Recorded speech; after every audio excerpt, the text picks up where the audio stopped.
channel. Today's video we will expand our lights which we have on the Jeep.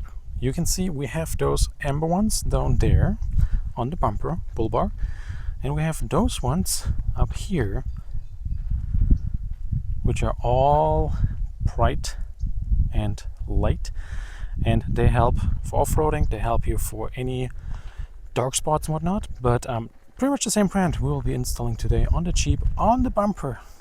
Another set right there. So let's get started. And today I'm on location. I'm doing the installation today. Here we have it. You should see 4.3 inch LED pod lights. That's what they sell it. Here's the link. And here are the details. And they will run perfectly fine and super easy on a 12-volt battery, which is right in your car.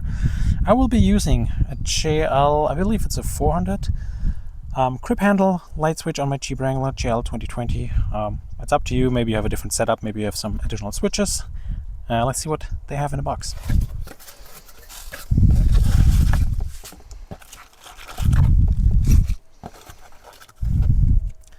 Here we have the brand SHNJAUTO. Hope I said that correct. And here we have them. You can see the bare cable, both sides. Nice set.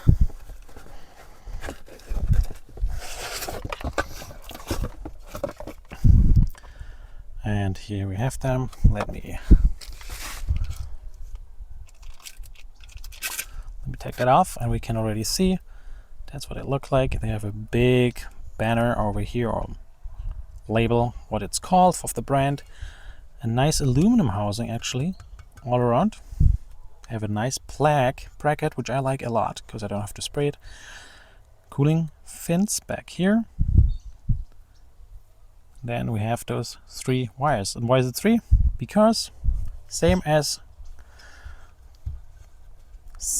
the lights up there, they have this middle orange, bright orange. It's pretty bright if it's dark. Orange LED here, which can be connected if you want to your DRL, daytime running light, or not. So let me install one and then lead you through and how it works, and especially how they look. It is probably fair to say and show you what they actually include, because we have a small bolt, a big bolt, a nylon lock nut, a nylon nut. It's a rubber grommet basically, which it seems to be just be mounted underneath. That is cool. That is very, very good. And you just go wherever you need to go through, and you can decide either it's the longer version or the shorter version. And I think that those are M10 as much as it looks like, so they're really, really sturdy. So I'll install one and then we'll go from there. And also, oh, I didn't mention that one. Fun stuff. We will be using those connectors again, because I like to have those quick connectors, as you know me. I'll get them attached first before we do anything else. And yes, I will be using, I'm not setting up that I have this light on and off on a separate switch. I will, or daytime running light, I will connect here the yellow and the red one. So there we go, all to one red. So I'll turn it on and off completely. So I'm not separating it, but I'll show you later how it looks like. Let's get started with that at least.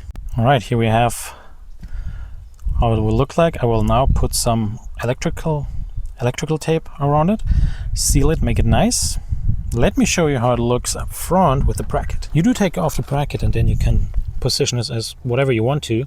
In my case, I'm using the longer bolt. It's just more useful for the material and everything else. And then it has some thread to bite in as well. So now I have to tighten and see how I like it the most.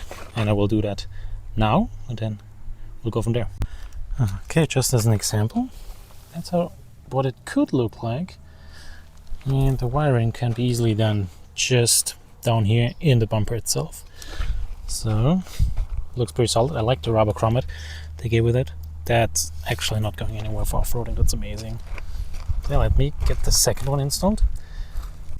Alright, so here we have the entire damage. It looks like I got everything wired up using, also back here you can see the spiral wrap just to make it sure it's protective against any vibration. I have to make this a little more pretty here, but here I have this kind of Y connection going into the second, and then I'm going routing it right underneath here. You can see from my previous install up there, I was going behind this. Here you can see wires going up there, and then I'm routing it, whoop, up there, all the way up, and basically exiting right here. That's where a lot of my wires are stored. So far it does work. It's just XF and longer wires and whatnot, and I also have a control for my DRL in case I want to turn it off. And I'm coming up here and then going into this Voswitch JL 400 so I can control it. What does it mean? I will make it pretty myself because I don't think everyone has their own preference in terms of making it pretty. I will show you how this actually looks like when they are turned on. I think that's the most interesting part. So let's turn it on. Okay. The cool thing about it is this is the Voswitch I was talking about. Pressing this one, and I have connected it here to switch 1. That's when I'm turning it on.